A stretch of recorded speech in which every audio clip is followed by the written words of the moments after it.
Putin's historic speech on the New World Order. Meeting of the Volga International Discussion Club.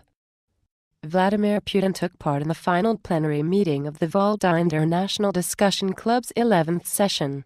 The meeting's theme is the world order, new rules or a game without rules.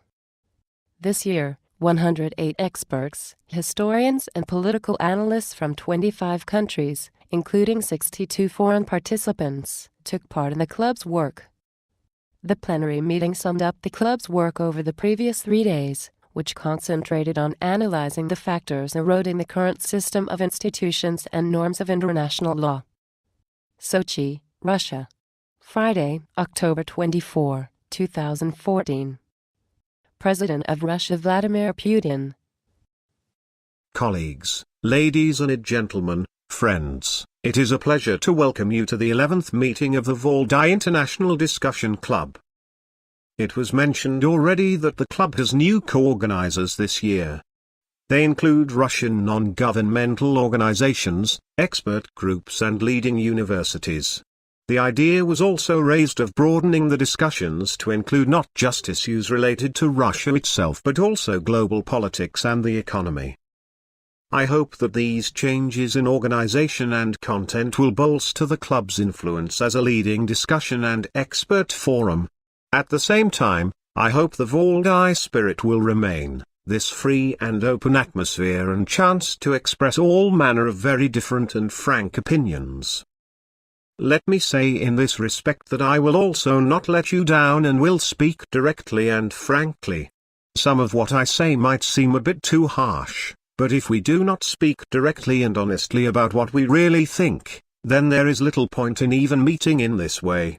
It would be better in that case just to keep to diplomatic get-togethers, where no one says anything of real sense and, recalling the words of one famous diplomat, you realize that diplomats have tongues so as not to speak the truth. We get together for other reasons. We get together so as to talk frankly with each other. We need to be direct and blunt today, not so as to trade barbs, but so as to attempt to get to the bottom of what is actually happening in the world, try to understand why the world is becoming less safe and more unpredictable, and why the risks are increasing everywhere around us. Today's discussion took place under the theme, New Rules or a Game Without Rules. I think that this formula accurately describes the historic turning point we have reached today and the choice we all face. There is nothing new, of course, in the idea that the world is changing very fast. I know this is something you have spoken about at the discussions today. It is certainly hard not to notice the dramatic transformations in global politics and the economy, public life, and in industry, information and social technologies. Let me ask you right now to forgive me if I end up repeating what some of the discussion's participants have already said. It's practically impossible to avoid. You have already held detailed discussions, but I will set out my point of view. It will coincide with other participants' views on some points and differ on others. As we analyze today's situation, let us not forget history's lessons. First of all, changes in the world order, and what we are seeing today are events on this scale, have usually been accompanied by if not global war and conflict, then by chains of intensive local-level conflicts. Second, global politics is above all about economic leadership, issues of war and peace, and the humanitarian dimension, including human rights. The world is full of contradictions today. We need to be frank in asking each other if we have a reliable safety net in place. Sadly, there is no guarantee and no certainty that the current system of global and regional security is able to protect us from upheavals. This system has become seriously weakened, fragmented and deformed. The international and regional political, economic, and cultural cooperation organizations are also going through difficult times. Yes, many of the mechanisms we have for ensuring the world order were created quite a long time ago now, including and above all in the period immediately following World War II. Let me stress that the solidity of the system created back then rested not only on the balance of power and the rights of the victor countries, but on the fact that this system's founding fathers had respect for each other, did not try to put the squeeze on others, but attempted to reach agreements. The main thing is that this system needs to develop, and despite its various shortcomings, needs to at least be capable of keeping the world's current problems within certain limits and regulating the intensity of the natural competition between countries. It is my conviction that we could not take this mechanism of checks and balances that we built over the last decades, sometimes with such effort and difficulty, and simply tear it apart without building anything in its place. Otherwise we would be left with no instruments other than brute force. What we needed to do was to carry out a rational reconstruction and adapt it to the new realities in the system of international relations. But the United States, having declared itself the winner of the Cold War, saw no need for this. Instead of establishing a new balance of power, essential for maintaining order and stability, they took steps that threw the system into sharp and deep imbalance. The Cold War ended, but it did not end with the signing of a peace treaty with clear and transparent agreements on respecting existing rules or creating new rules and standards. This created the impression that the so-called victors in the Cold War had decided to pressure events and reshape the world to suit their own needs and interests. If the existing system of international relations, international law and the checks and balances in place got in the way of these aims, this system was declared worthless, outdated and in need of immediate demolition. Pardon the analogy, but this is the way nouveau riches behave when they suddenly end up with a great fortune, in this case, in the shape of world leadership and domination. Instead of managing their wealth wisely, for their own benefit too of course, I think they have committed many follies. We have entered a period of differing interpretations and deliberate silences in world politics. International law has been forced to retreat over and over by the onslaught of legal nihilism. Objectivity and justice have been sacrificed on the altar of political expediency. Arbitrary interpretations and biased assessments have replaced legal norms. At the same time, total control of the global mass media has made it possible when desired to portray white as black and black as white. In a situation where you had domination by one country and its allies, or its satellites rather, the search for global solutions often turned into an attempt to impose their own universal recipes. This group's ambitions grew so big that they started presenting the policies they put together in their corridors of power as the view of the entire international community. But this is not the case. The very notion of national sovereignty became a relative value for most countries. In essence, what was being proposed was the formula: the greater the loyalty towards the world's sole power center, the greater this or that ruling regime's legitimacy. We will have a free discussion afterwards and I will be happy to answer your questions and would also like to use my right to ask you questions. And during the upcoming discussion let someone try to disprove the argument that I just set out. The measures taken against those who refuse to submit are well known and have been tried and tested many times. They include use of force, economic and propaganda pressure, meddling in domestic affairs, and appeals to a kind of supra-legal legitimacy when they need to justify illegal intervention in this or that conflict or toppling inconvenient regimes. Of late, we have increasing evidence too that outright blackmail has been used with regard to a number of leaders. It is not for nothing that Big Brother is spending billions of dollars on keeping the whole world, including its own closest allies, under surveillance. Let's ask ourselves, how comfortable are we with this? How safe are we? How happy living in this world? And how fair and rational has it become? Maybe we have no real reasons to worry, argue and ask awkward questions. Maybe the United States' exceptional position and the way they are carrying out their leadership really is a blessing for us all, and their meddling in events all around the world is bringing peace, prosperity, progress, growth and democracy, and we should maybe just relax and enjoy it all? Let me say that this is not the case, absolutely not the case. A unilateral diktat and imposing one's own models produces the opposite result. Instead of settling conflicts, it leads to their escalation. Instead of sovereign and stable states, we see the growing spread of chaos. And instead of democracy, there is support for a very dubious public ranging from open neo-fascists to Islamic radicals.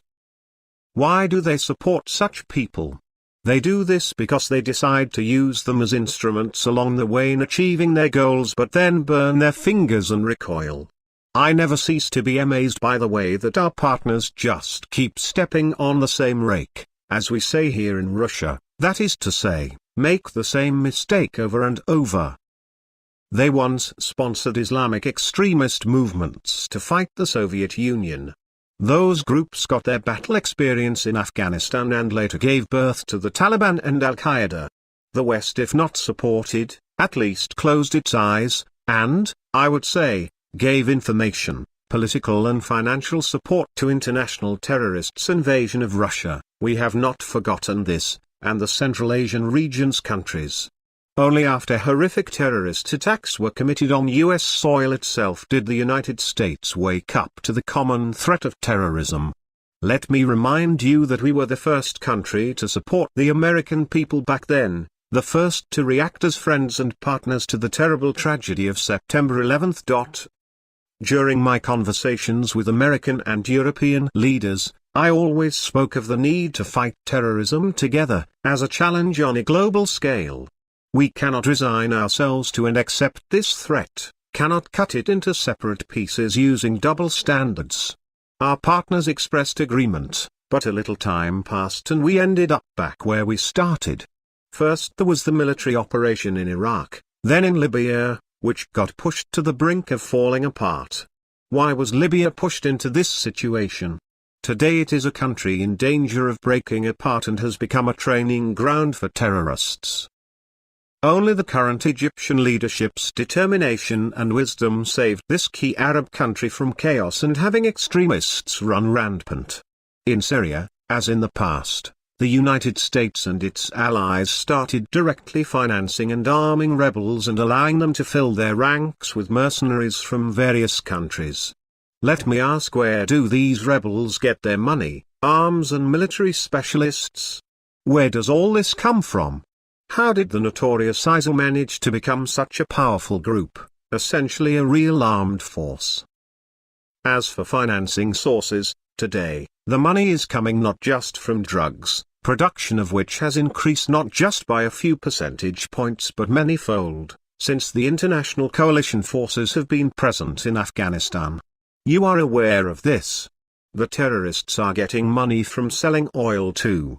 Oil is produced in territory controlled by the terrorists, who sell it at dumping prices, produce it and transport it.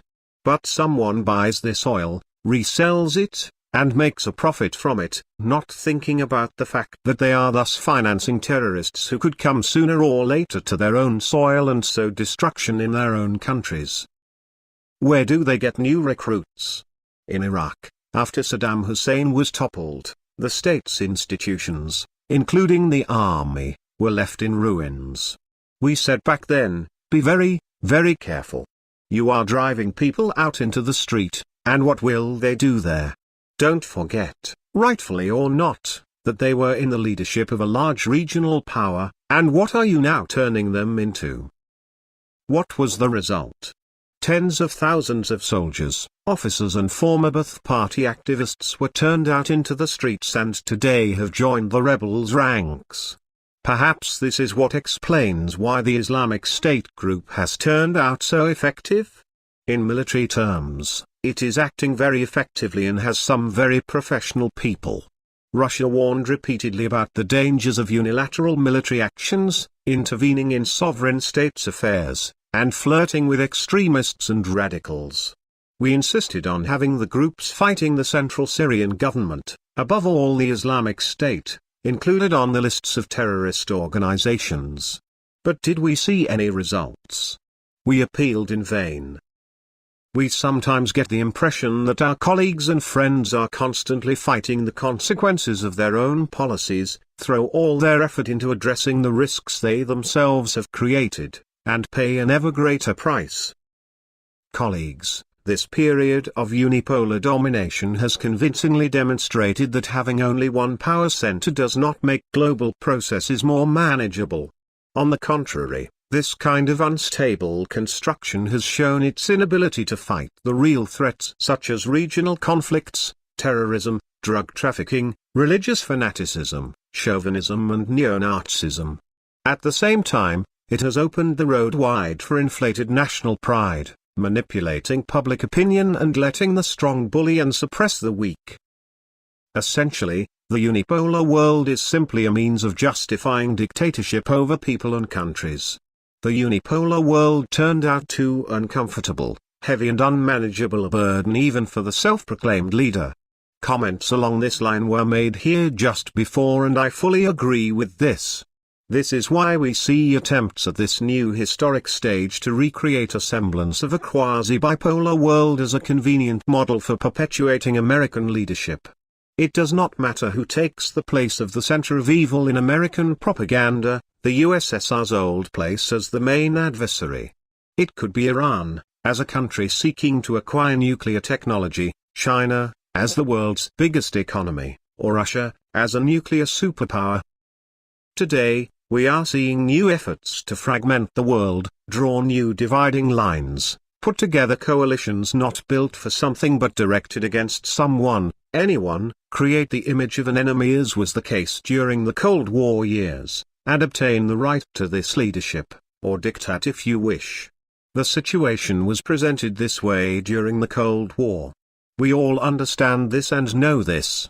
The United States always told its allies, we have a common enemy, a terrible foe, the center of evil, and we are defending you, our allies, from this foe, and so we have the right to order you around, force you to sacrifice your political and economic interests and pay your share of the costs for this collective defense, but we will be the ones in charge of it all, of course. In short, we see today attempts in a new and changing world to reproduce the familiar models of global management. And all this so as to guarantee the U.S., exceptional position and reap political and economic dividends. But these attempts are increasingly divorced from reality and are in contradiction with the world's diversity. Steps of this kind inevitably create confrontation and countermeasures and have the opposite effect to the hoped-for goals. We see what happens when politics rashly starts meddling in the economy and the logic of rational decisions gives way to the logic of confrontation that only hurts one's own economic positions and interests, including national business interests. Joint economic projects and mutual investment objectively bring countries closer together and help to smooth out current problems in relations between states. But today, the global business community faces unprecedented pressure from Western governments. What business, economic expediency and pragmatism can we speak of when we hear slogans such as the homeland is in danger, the free world is under threat, and democracy is in jeopardy? And so everyone needs to mobilize. That is what a real mobilization policy looks like. Sanctions are already undermining the foundations of world trade, the WTO rules and the principle of inviolability of private property. They are dealing a blow to liberal model of globalization based on markets, freedom and competition, which, let me note, is a model that has primarily benefited precisely the Western countries. And now they risk losing trust as the leaders of globalization.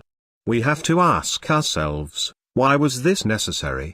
After all, the United States' prosperity rests in large part on the trust of investors and foreign holders of dollars and U.S. securities. This trust is clearly being undermined and signs of disappointment in the fruits of globalization are visible now in many countries. The well-known Cyprus precedent and the politically motivated sanctions have only strengthened the trend towards seeking to bolster economic and financial sovereignty, and countries or their regional groups desire to find ways of protecting themselves from the risks of outside pressure. We already see that more and more countries are looking for ways to become less dependent on the dollar and are setting up alternative financial and payments systems and reserve currencies. I think that our American friends are quite simply cutting the branch they are sitting on. You cannot mix politics and the economy, but this is what is happening now. I have always thought and still think today that politically motivated sanctions were a mistake that will harm everyone, but I am sure that we will come back to this subject later. We know how these decisions were taken and who was applying the pressure. But let me stress that Russia is not going to get all worked up, get offended or come begging at anyone's door. Russia is a self-sufficient country. We will work within the foreign economic environment that has taken shape, develop domestic production and technology and act more decisively to carry out transformation. Pressure from outside, as has been the case on past occasions, will only consolidate our society, keep us alert and make us concentrate on our main development goals. Of course the sanctions are a hindrance. They are trying to hurt us through these sanctions, block our development and push us into political, economic and cultural isolation, force us into backwardness in other words. But let me say yet again that the world is a very different place today. We have no intention of shutting ourselves off from anyone and choosing some kind of closed development road, trying to live in autarky. We are always open to dialogue, including on normalizing our economic and political relations. We are counting here on the pragmatic approach and position of business communities in the leading countries. Some are saying today that Russia is supposedly turning its back on Europe. Such words were probably spoken already here too during the discussions, and is looking for new business partners, above all in Asia. Let me say that this is absolutely not the case. Our active policy in the Asian Pacific region began not just yesterday and not in response to sanctions, but is a policy that we have been following for a good many years now. Like many other countries, including Western countries, we saw that Asia is playing an ever greater role in the world, in the economy and in politics, and there is simply no way we can afford to overlook these developments. Let me say again that everyone is doing this, and we will do so too, all the more so as a large part of our country is geographically in Asia. Why should we not make use of our competitive advantages in this area? It would be extremely short-sighted not to do so. Developing economic ties with these countries and carrying out joint integration projects also creates big incentives for our domestic development. Today's demographic, economic and cultural trends all suggest that dependence on a sole superpower will objectively decrease. This is something that European and American experts have been talking and writing about too. Perhaps developments in global politics will mirror the developments we are seeing in the global economy, namely, intensive competition for specific niches and frequent change of leaders in specific areas. This is entirely possible. There is no doubt that humanitarian factors such as education, science, healthcare and culture are playing a greater role in global competition.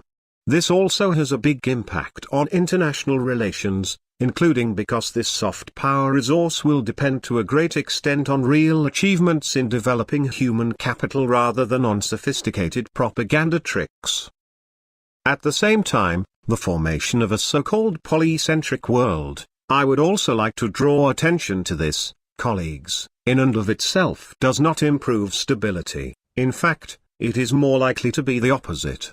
The goal of reaching global equilibrium is turning into a fairly difficult puzzle, an equation with many unknowns. So, what is in store for us if we choose not to live by the rules, even if they may be strict and inconvenient, but rather live without any rules at all? And that scenario is entirely possible. We cannot rule it out, given the tensions in the global situation. Many predictions can already be made, taking into account current trends, and unfortunately, they are not optimistic. If we do not create a clear system of mutual commitments and agreements, if we do not build the mechanisms for managing and resolving crisis situations, the symptoms of global anarchy will inevitably grow. Today, we already see a sharp increase in the likelihood of a whole set of violent conflicts with either direct or indirect participation by the world's major powers. And the risk factors include not just traditional multinational conflicts, but also the internal instability in separate states, especially when we talk about nations located at the intersections of major states' geopolitical interests, or on the border of cultural, historical, and economic civilizational continents. Ukraine, which I'm sure was discussed at length and which we will discuss some more, is one of the example of such sorts of conflicts that affect international power balance, and I think it will certainly not be the last. From here emanates the next real threat of destroying the current system of arms control agreements. And this dangerous process was launched by the United States of America when it unilaterally withdrew from the Anti-Ballistic Missile Treaty in 2002. And then set about and continues today to actively pursue the creation of its global missile defense system. Colleagues, friends, I want to point out that we did not start this. Once again, we are sliding into the times when, instead of the balance of interests and mutual guarantees, it is fear and the balance of mutual destruction that prevent nations from engaging in direct conflict. In absence of legal and political instruments, arms are once again becoming the focal point of the global agenda. They are used wherever and however, without any UN Security Council sanctions. And if the Security Council refuses to produce such decisions, then it is immediately declared to be an outdated and ineffective instrument. Many states do not see any other ways of ensuring their sovereignty but to obtain their own bombs. This is extremely dangerous. We insist on continuing talks. We are not only in favor of talks, but insist on continuing talks to reduce nuclear arsenals. The less nuclear weapons we have in the world, the better. And we are ready for the most serious, concrete discussions on nuclear disarmament, but only serious discussions without any double standards. What do I mean? Today, many types of high-precision weaponry are already close to mass destruction weapons in terms of their capabilities, and in the event of full renunciation of nuclear weapons or radical reduction of nuclear potential, nations that are leaders in creating and producing high-precision systems will have a clear military advantage. Strategic parity will be disrupted, and this is likely to bring destabilization.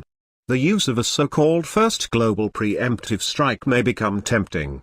In short, the risks do not decrease, but intensify. The next obvious threat is the further escalation of ethnic, religious, and social conflicts.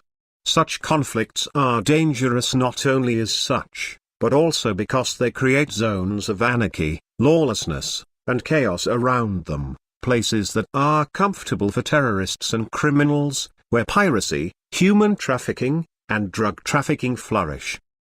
Incidentally, at the time, our colleagues tried to somehow manage these processes, use regional conflicts and design color revolutions to suit their interests, but the genie escaped the bottle. It looks like the controlled chaos theory fathers themselves do not know what to do with it. There is disarray in their ranks. We closely follow the discussions by both the ruling elite and the expert community. It is enough to look at the headlines of the Western press over the last year. The same people are called fighters for democracy, and then Islamists. First they write about revolutions and then call them riots and upheavals. The result is obvious: the further expansion of global chaos. Colleagues, given the global situation, it is time to start agreeing on fundamental things. This is incredibly important and necessary. This is much better than going back to our own corners. The more we all face common problems, the more we find ourselves in the same boat, so to speak. And the logical way out is in cooperation between nations, societies, in finding collective answers to increasing challenges, and in joint risk management. Granted, some of our partners, for some reason, remember this only when it suits their interests.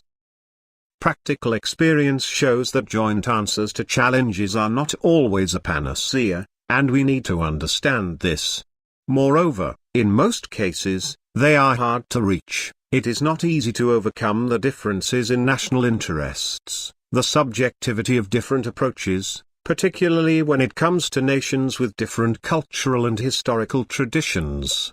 But nevertheless, we have examples when, having common goals and acting based on the same criteria, together we achieved real success. Let me remind you about solving the problem of chemical weapons in Syria, and the substantive dialogue on the Iranian nuclear program, as well as our work on North Korean issues, which also has some positive results. Why can't we use this experience in the future to solve local and global challenges? What could be the legal, political, and economic basis for a new world order that would allow for stability and security, while encouraging healthy competition, not allowing the formation of new monopolies that hinder development? It is unlikely that someone could provide absolutely exhaustive, ready-made solutions right now. We will need extensive work with participation by a wide range of governments, global businesses, civil society, and such expert platforms as ours. However, it is obvious that success and real results are only possible if key participants in international affairs can agree on harmonizing basic interests, on reasonable self-restraint, and set the example of positive and responsible leadership. We must clearly identify where unilateral actions end, and we need to apply multilateral mechanisms, and as part of improving the effectiveness of international law, we must resolve the dilemma between the actions by international community to ensure security and human rights and the principle of national sovereignty and non-interference in the internal affairs of any state.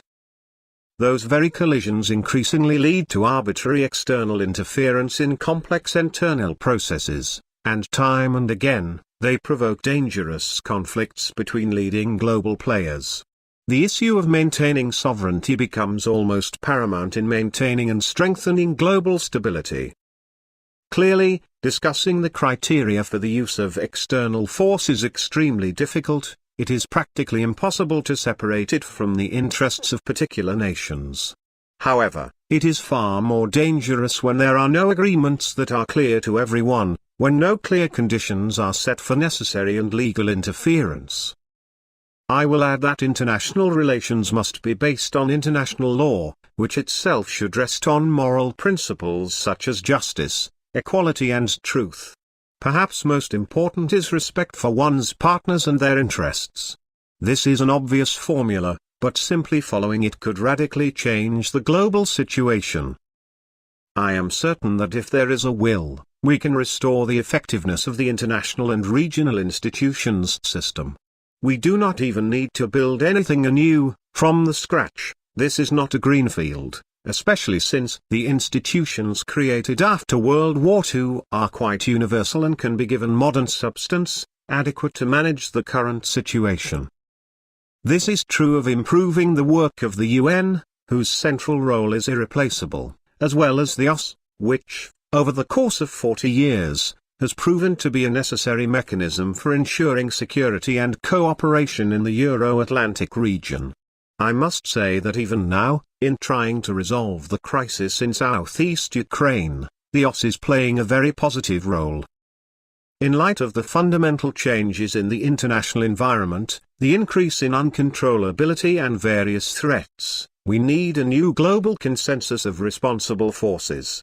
It's not about some local deals or a division of spheres of influence in the spirit of classic diplomacy, or somebody's complete global domination. I think that we need a new version of interdependence. We should not be afraid of it. On the contrary, this is a good instrument for harmonizing positions. This is particularly relevant given the strengthening and growth of certain regions on the planet, which process objectively requires institutionalization of such new poles, creating powerful regional organizations and developing rules for their interaction. Cooperation between these centers would seriously add to the stability of global security, policy and economy. But in order to establish such a dialogue, we need to proceed from the assumption that all regional centers and integration projects forming around them need to have equal rights to development, so that they can complement each other and nobody can force them into conflict or opposition artificially. Such destructive actions would break down ties between states, and the states themselves would be subjected to extreme hardship, or perhaps even total destruction. I would like to remind you of the last year's events. We have told our American and European partners that hasty backstage decisions, for example, on Ukraine's association with the European Union, are fraught with serious risks to the economy. We didn't even say anything about politics, we spoke only about the economy, saying that such steps, made without any prior arrangements, touch on the interests of many other nations, including Russia as Ukraine's main trade partner, and that a wide discussion of the issues is necessary. Incidentally, in this regard, I will remind you that, for example, the talks on Russia's accession to the WTO lasted 19 years. This was very difficult work, and a certain consensus was reached. Why am I bringing this up? Because in implementing Ukraine's association project, our partners would come to us with their goods and services through the back gate, so to speak, and we did not agree to this. Nobody asked us about this. We had discussions on all topics related to Ukraine's association with the European Union, persistent discussions, but I want to stress that this was done in an entirely civilized manner, indicating possible problems, showing the obvious reasoning and arguments. Nobody wanted to listen to us and nobody wanted to talk. They simply told us, "This is none of your business, point, end of discussion." Instead of a comprehensive but, I stress, civilized dialogue, it all came down to a government overthrow. They plunged the country into chaos, into economic and social collapse, into a civil war with enormous casualties. Why? When I asked my colleagues why, they no longer have an answer. Nobody says anything. That's it. Everyone's at a loss, saying it just turned out that way. Those actions should not have been encouraged, then it wouldn't turn out that way. After all, I already spoke about this. Former Ukrainian President Yanukovych signed everything, agreed with everything. Why do it? What was the point? What is this, a civilized way of solving problems? Apparently, those who constantly throw together new color revolutions consider themselves brilliant artists and simply cannot stop. I am certain that the work of integrated associations, the cooperation of regional structures, should be built on a transparent, clear basis. The Eurasian Economic Union's formation process is a good example of such transparency. The states that are parties to this project informed their partners of their plans in advance, specifying the parameters of our association, the principles of its work, which fully correspond with the World Trade Organization rules. I will add that we would also have welcomed the start of a concrete dialogue between the Eurasian and European Union. Incidentally, they have almost completely refused us this as well, and it is also unclear why. What is so scary about it? And, of course, with such joint work, we would think that we need to engage in dialogue. I spoke about this many times and heard agreement from many of our Western partners, at least in Europe, on the need to create a common space for economic and humanitarian cooperation stretching all the way from the Atlantic to the Pacific Ocean. Colleagues, Russia made its choice. Our priorities are further improving our democratic and open economy institutions, accelerated internal development, taking into account all the positive modern trends in the world, and consolidating society based on traditional values and patriotism.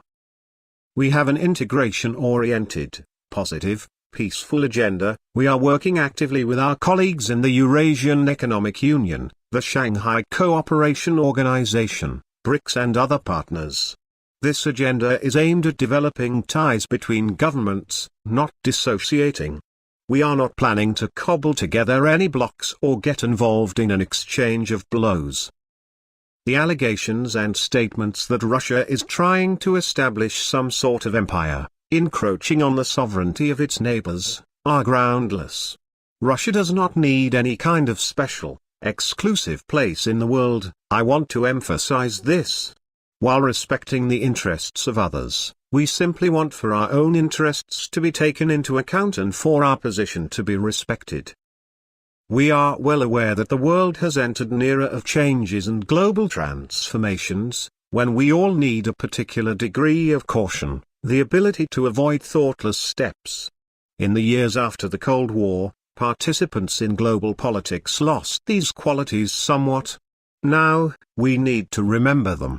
Otherwise, hopes for a peaceful, stable development will be a dangerous illusion, while today's turmoil will simply serve as a prelude to the collapse of world order. Yes, of course, I have already said that building a more stable world order is a difficult task. We are talking about long and hard work. We were able to develop rules for interaction after World War II, and we were able to reach an agreement in Helsinki in the 1970s.